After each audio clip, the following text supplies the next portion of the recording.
Capítulo 4. A ideia fixa. A minha ideia, depois de tantas cabriolas, constituir essa ideia fixa. Deus te livre, leitor, de uma ideia fixa, antes um argueiro, antes uma trave no olho. Vê o Cavour, foi a ideia fixa da unidade italiana que o matou. Verdade é que Bismarck não morreu, mas cumpre advertir que a natureza é uma grande caprichosa e a história uma eterna loureira. Por exemplo, Suetônio deu-nos um Cláudio, que era um verdadeiro banana, ou uma abóbora, como lhe chamou Sêneca, e um Tito, que mereceu ser as delícias de Roma. Veio modernamente um professor e achou meio de demonstrar que ambos esses conceitos eram errôneos e abstrusos, e que dos dois Césares, o delicioso, ou verdadeiramente delicioso, foi o abóbora, de Sêneca. E tu, Madama Lucrécia, flor dos Borgias, se um poeta te pintou como a Messalina católica, apareceu um Gregorovius incrédulo que te apagou muito essa qualidade, e, se não vieste a lírio, também não ficaste pântano. Eu deixo-me estar entre o poeta e o sábio.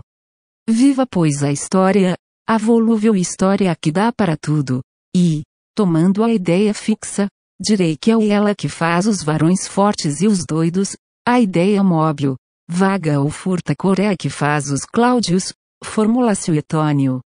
Era fixa minha ideia, fixa como. Não me ocorre nada que seja assaz fixo nesse mundo, talvez a lua, talvez as pirâmides do Egito, talvez a finada dieta germânica. Veja o leitor a comparação. Que melhor lhe quadrar, veja e não esteja daí a torcer-me o nariz, só porque ainda não chegamos à parte narrativa destas memórias. Lá iremos. Creio que prefere a anedota à reflexão, como os outros leitores, seus confrades, e acho que faz muito bem. Pois lá iremos. Todavia, importa dizer que este livro é escrito com pachorra, com a pachorra de um homem já desafrontado da brevidade do século, obra supinamente filosófica, de uma filosofia desigual, agora austera, logo brincalhona, coisa que não edifica nem destrói, não inflama nem regela, e é, todavia, mais do que passatempo e menos do que apostolado. Vamos lá, retifique o seu nariz, e tornemos ao emplasto. Deixemos a história com seus caprichos de dama elegante. Nenhum de nós pelejou a batalha de Salamina, nenhum escreveu a Confissão de Augsburgo. Pela minha parte, se alguma vez me lembro de Cromwell, é só pela ideia de que Sua Alteza, com a mesma mão que trancar o parlamento, teria imposto aos ingleses o emplasto Brás Cubas. Não se riam dessa vitória comum da farmácia e do puritanismo. Quem não sabe que ao pé de cada bandeira grande, pública, ostensiva, há muitas vezes várias outras bandeiras modestamente particulares, que se hasteiam e flutuam à sombra daquela, com ela caem e não poucas vezes lhe sobrelevam. Mal comparando, é como a raia miúda, que se acolhia à sombra do castelo feudal, caiu este e a raia ficou. Verdade é que se fez graúda e castelã. Não, a comparação não presta. Capítulo 5. Em que aparece a orelha de uma senhora. Vai-se não quando, estando eu ocupado em preparar e apurar a minha invenção, recebi e enchei um golpe de ar, adoeci logo, e não me tratei. Linha o emplasto no cérebro, trazia comigo a ideia fixa dos doidos e dos fortes. Via-me, ao longe, ascender do chão das turbas, e remontar ao céu, como uma aba imortal. E não é diante de tão excelso espetáculo que um homem pode sentir a dor que o punge. No outro dia estava pior, tratei-me enfim, mais incompletamente, sem método, nem cuidado, nem persistência, tal foi a origem do mal que me trouxe à eternidade. Sabem já que morri numa sexta-feira, dia aziago, e creio haver provado que foi a minha invenção que me matou. Há demonstrações menos lúcidas e não menos triunfantes. Não era impossível, entretanto, que eu chegasse a galgar o cimo de um século, e a figurar nas folhas públicas, entre macróbios. Tinha saúde e robustez. Supunha-se que, em vez de estar lançando os alicerces de uma invenção farmacêutica, tratava de coligir os elementos de uma instituição política, ou de uma reforma religiosa. Vinha a corrente de ar, que vem significasse ao cálculo humano, e lá se ia tudo. Um sopro de ar foi, portanto, o meu grão de areia de Cromwell. Assim corre a sorte dos homens. Com esta reflexão me despedi eu da mulher, não direi mais discreta, mas com certeza mais formosa entre as contemporâneas suas, anônima do primeiro capítulo, a tal, cuja imaginação a semelhança das cigonhas do Ilício. Tinha então 54 anos, era uma ruína, uma imponente ruína. Imagine o leitor que nos amamos, ela e eu, muitos anos antes e que um dia, já enfermo, vajo a assomar à porta da alcova. Capítulo 6. Vajo a assomar à porta da alcova, pálida, comovida, trajada de preto, e ali ficar durante uns 10 segundos, sem ânimo de entrar ou detida pela presença de um homem que estava comigo. Da cama, onde jazia, contemplei-a durante esse tempo, esquecido de lhe dizer nada ou de fazer nenhum gesto. Havia já 2 anos que nós não víamos, e eu via agora não o qual era, mas qual fora, quais fôramos ambos, porque um Ezequias misterioso fizera recuar o sol até os dias juvenis. Recuou o sol, sacudi todas as misérias, e este punhado de pó, que a morte ia espalhar na eternidade do nada, pode mais do que o tempo, que é o ministro da morte. Nenhuma água de juvento igualaria ali a simples saudade. Creiam-me, o menos mal é recordar, ninguém se fie da felicidade presente, anela uma gota da baba de Caim. Corrido o tempo e cessado o espasmo, então sim, então talvez se pode gozar deveras, porque entre uma e outra dessas duas ilusões, melhor é a que se gosta sem doer. Não durou muito a evocação, a realidade dominou logo, o presente expediu o passado. Talvez eu exponha ao leitor, em algum canto deste livro, a minha teoria das edições humanas. O que por agora importa saber é que Virgília chamava-se Virgília entrou na alcova, firme, com a gravidade que lhe davam as roupas e os anos, e veio até o meu leito. O estranho levantou-se e saiu. Era um sujeito, que me visitava todos os dias para falar do câmbio, da colonização e da necessidade de desenvolver aviação férrea, nada mais interessante para um moribundo. Saiu. Virgília deixou-se estar de pé, durante algum tempo ficamos a olhar um para o outro, sem articular palavra. Quem diria? De 2 grandes namorados, de 2 paixões sem freio, nada mais havia ali. 20 anos depois, havia apenas 2 corações murchos, devastados pela vida e saciados dela, não sei se em igual dose, mas enfim saciados. Virgília tinha agora a beleza da velhice, um ar austero e maternal. Estava menos magra do que quando a vi, pela última vez, numa festa de São João, na Tijuca, e porque era das que resistem muito, só agora começavam os cabelos escuros a intercalar-se de alguns fios de prata. Anda visitando os defuntos? Disse-lhe eu. Ora, defuntos. Respondeu Virgília com um muxoxo. E depois de me apertar as mãos, ando a ver se põem os vadios para a rua. Não tinha carícia lacrimosa de outro tempo, mas a voz era amiga e doce. Sentou-se. Eu estava só, em casa, com o simples enfermeiro, podíamos falar um ao outro, sem perigo. Virgília deu-me longas notícias de fora, narrando-as com graça, com um certo travo de má língua, que era o sal da palestra. Eu, prestes a deixar o mundo, sentia um prazer satânico em mofar dele, em persuadir-me que não deixava nada. Que ideias essas? Interrompeu-me Virgília um tanto zangada. Olhe que eu não volto mais, morrer. Todos nós havemos de morrer, basta estarmos vivos. E vendo o relógio, Jesus. São 3 horas. Vou-me embora. Já, virei amanhã ou depois. Não sei se faz bem, retorqui.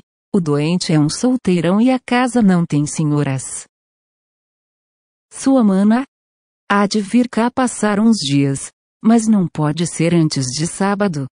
Virgília refletiu um instante, levantou os ombros e disse com gravidade: estou velha. Ninguém mais repara em mim. Mas, para cortar dúvidas, virei com Nhonhô. Nhonhô era um bacharel, único filho de seu casamento, que, na idade de 5 anos, fora cúmplice inconsciente de nossos amores. Vieram juntos, 2 dias depois, e confesso que, ao vê-los ali, na minha alcova, fui tomado de um acanhamento que nem me permitiu corresponder logo às palavras afáveis do rapaz. Virgília adivinhou-me e disse ao filho: Nhonhô, não repares nesse grande manhoso que aí está, não quer falar para fazer crer que está à morte. Sorriu o filho, eu creio que também sorri, e tudo acabou em pura galhofa. Virgília estava serena e risonha, tinha o aspecto das vidas imaculadas. Nenhum olhar suspeito, nenhum gesto que pudesse denunciar nada, uma igualdade de palavra e de espírito, uma dominação sobre si mesma, que pareciam e talvez fossem raras. Como tocássemos, casualmente, nuns amores ilegítimos, meio secretos, meio divulgados, via a falar com desdém e um pouco de indignação da mulher de que se tratava, aliás sua amiga, e o filho sentia-se satisfeito, ouvindo aquela palavra digna e forte, e eu perguntava a mim mesmo que diriam de nós os gaviões, se Buffon tivesse nascido gavião. Era o meu delírio que começava. Capítulo 7. O delírio. Que me conste, ainda ninguém relatou o seu próprio delírio, faço eu, e a ciência me agradecerá. Se o leitor não é dado à contemplação destes fenômenos mentais, pode saltar o capítulo, vá direito à narração. Mas, por menos curioso que seja, sempre lhe digo que é interessante saber o que se passou na minha cabeça durante uns 20 a 30 minutos. Primeiramente, tomei a figura de um barbeiro chinês, bojudo, destro, escanhoando um mandarim, que me pagava o trabalho com beliscões e confeitos, caprichos de mandarim. Logo depois, senti-me transformado na Suma Teológica e São Tomás, impressa num volume, e encadernada em marroquim, com fechos de prata e estampas, ideia esta que me deu ao corpo a mais completa imobilidade, e ainda agora me lembra que, sendo as minhas mãos os fechos do livro, e cruzando-as eu sobre o ventre, alguém as descruzava, Virgília de certo, porque a atitude lhe dava a imagem de um defunto. Ultimamente, restituído à forma humana, vi chegar um hipopótamo, que me arrebatou. Deixei-me ir, calado, não sei se por medo ou confiança, mas, dentro em pouco, a carreira de tal modo se tomou vertiginosa, que me atrevi a interrogá-lo, e com alguma arte lhe disse que a viagem me parecia sem destino. Engana-se, replicou o animal, nós vamos à origem dos séculos. Insinuei que deveria ser muitíssimo longe, mas o hipopótamo não me entendeu ou não me ouviu, se é que não fingiu uma dessas coisas, e, perguntando-lhe, visto que ele falava, se era descendente do cavalo de Aquiles ou da asna de Balaão, retoquiu-me com um gesto peculiar a estes 2 quadrúpedes, abanou as orelhas. Pela minha parte fechei os olhos e deixei-me ir à aventura. Já agora não se me dá de confessar que senti umas tais ou quais cócegas de curiosidade, por saber onde ficava a origem dos séculos, se era tão misteriosa como a origem do Nilo, e sobretudo se valia alguma coisa mais ou menos do que a consumação dos mesmos séculos, tudo isto reflexões de um cérebro enfermo. Como ia de olhos fechados, não vi o caminho, lembra-me só que a sensação de frio aumentava com a jornada, e que chegou uma ocasião em que me pareceu entrar na região dos gelos eternos. Com efeito, abri os olhos e vi que o meu animal galopava numa planície branca de neve, com uma ou outra montanha de neve, vegetação de neve, e vários animais grandes e de neve. Tudo neve, chegava a gelar-nos um sol de neve. Tentei falar, mas apenas pude grunhir esta pergunta ansiosa: onde estamos? Já passamos o Éden. Bem, paremos na tenda de Abraão. Mas se nós caminhamos para trás? Redarguiu motejando a minha cavalgadura. Fiquei vexado e aturdido. A jornada entrou a parecer-me enfadonha e extravagante, o frio incômodo, a condução violenta, e o resultado impalpável. E depois cogitações de enfermo dado que chegássemos ao fim indicado, não era impossível que os séculos, irritados com lhes devassarem a origem, me esmagassem entre as unhas que deviam ser tão seculares como eles. Enquanto assim pensava, íamos devorando o caminho, e a planície voava debaixo dos nossos pés, até que o animal estacou, e pude olhar mais tranquilamente em torno de mim. Olhar somente, nada vi, além da imensa brancura da neve, que desta vez invadira o próprio céu, até ali azul. Talvez, a espaços, me aparecia uma ou outra planta, enorme, brutesca, meneando ao vento as suas largas folhas. O silêncio daquela região era igual ao do sepulcro, dissera-se que a vida das coisas ficara estúpida diante do homem. Caiu do ar? Destacou-se da terra? Não sei, sei que um vulto imenso, uma figura de mulher me apareceu então, fitando-me uns olhos rutilantes como o sol. Tudo nessa figura tinha a vastidão das formas selváticas, e tudo escapava à compreensão do olhar humano, porque os contornos perdiam-se no ambiente, e o que parecia espesso era muita vez diáfano. Estupefato, não disse nada, não cheguei sequer a soltar um grito, mas, ao cabo de algum tempo, que foi breve, perguntei quem era e como se chamava, curiosidade de delírio. Chama-me natureza ou Pandora, sou tua mãe e tua inimiga. Ao ouvir esta última palavra, recuei um pouco, tomada de susto. A figura soltou uma gargalhada, que produziu em torno de nós o efeito de um tufão. As plantas torceram-se, um longo gemido quebrou a mudez das coisas externas. Não te assustes, disse ela, minha inimizade não mata, e sobretudo pela vida que se afirma. Vives, não quero outro flagelo. Vivo? Perguntei eu, enterrando as unhas nas mãos, como para certificar-me da existência. Sim, ver-me, tu vives. Não receies perder esse andrajo que é teu orgulho, provarás ainda, por algumas horas, o pão da dor e o vinho da miséria. Vives, agora mesmo que ensandeceste, vives, e se a tua consciência reouver um instante de sagacidade, tu dirás que queres viver. Dizendo isto, a visão estendeu o braço, segurou-me pelos cabelos e levantou-me ao ar, como se fora uma simples pluma. Só então, pude ver-lhe de perto o rosto, que era enorme. Nada mais quieto, nenhuma contorção violenta, nenhuma expressão de ódio ou ferocidade, a feição única, geral, completa, era da impassibilidade egoísta, a da eterna surdez, a da vontade imóvel. Raivas, se as tinha, ficavam encerradas no coração. Ao mesmo tempo, nesse rosto de expressão glacial, havia um ar de juventude, mescla de força e vício, diante do qual eu me sentia o mais débil e decrépito dos seres. Entendeste-me? Disse ela, no fim de algum tempo de mútua contemplação. Não, respondi, nem quero entender-te. Tu és absurda, tu és uma fábula. Estou sonhando, de certo, ou, se é verdade que enlouqueci, tu não passas de uma concepção de alienado, isto é, uma coisa vã, que a razão ausente não pode reger nem palpar. Natureza, tu.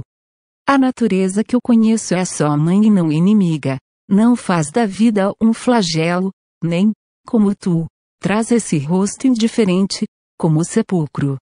É porque Pandora? Porque levo na minha bolsa os bens e os males, e o maior de todos, a esperança, consolação dos homens. Tremes? Sim, o teu olhar fascina-me. Creio, eu não sou somente a vida, sou também a morte, e tu estás prestes a devolver-me o que te emprestei. Grande lascivo, espera-te a voluptuosidade do nada. Quando esta palavra ecoou, como um trovão, naquele imenso vale, afigurou-se-me que era o último som que chegava a meus ouvidos, pareceu-me sentir a decomposição súbita de mim mesmo. Então, encarei-a com olhos suplices, e pedi mais alguns anos. Pobre minuto! Exclamou. Para que queres tu mais alguns instantes de vida? Para devorar e seres devorado depois. Não estás farto do espetáculo e da luta? Conheces de sobejo tudo que eu te deparei menos torpe ou menos aflitivo, o alvor do dia, a melancolia da tarde, a quietação da noite, os aspectos da terra, o sono, enfim, o maior benefício das minhas mãos. Que mais queres tu, sublime idiota? Viver somente, não te peço mais nada. Quem me pôs no coração este amor da vida, senão tu? E, se eu amo a vida, por que te has de golpear a ti mesma, matando-me? Porque já não preciso de ti. Não importa o tempo o minuto que passa, mas o minuto que vem. O minuto que vem é forte, jocundo, supõe trazer em si a eternidade, e traz a morte, e perece como o outro, mas o tempo subsiste.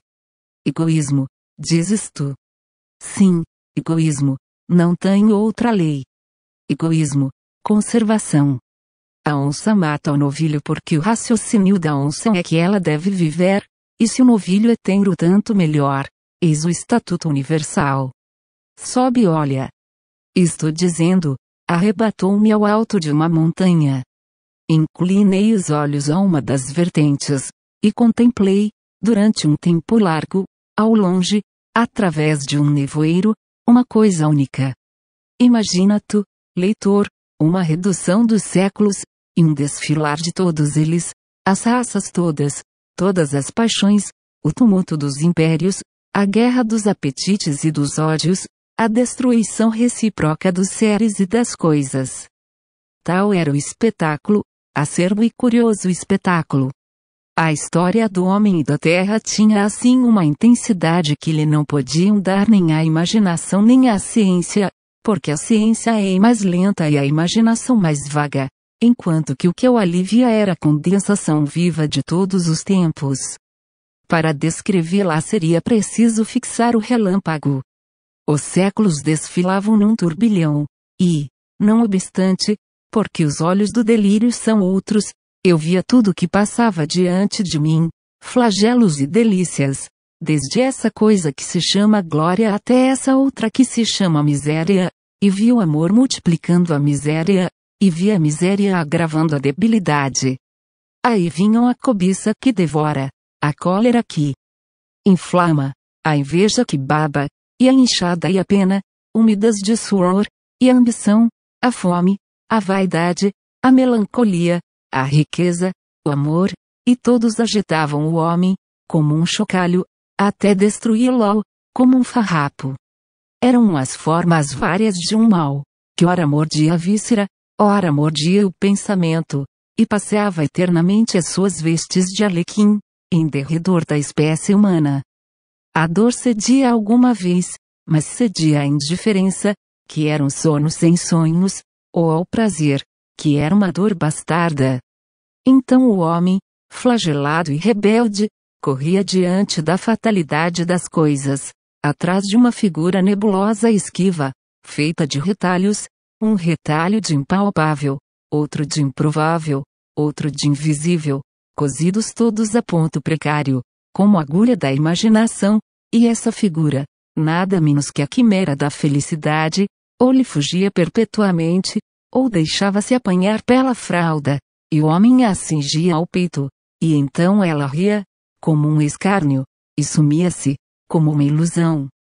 Ao contemplar tanta calamidade, não pude reter um grito de angústia, que natureza ou Pandora escutou sem protestar.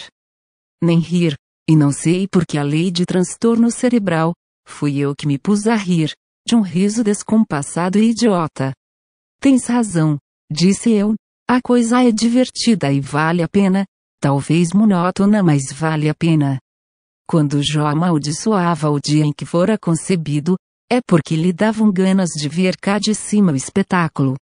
Vamos lá, Pandora, abre o ventre, e digere-me, a coisa é divertida, mas digere-me. A resposta foi compelir-me fortemente a olhar para baixo, e a ver os séculos que continuavam a passar, velozes e turbulentos, as gerações que se superpunham às gerações, umas tristes, como os hebreus do cativeiro, outras alegres, como os devassos de Cômodo, e todas elas pontuais na sepultura.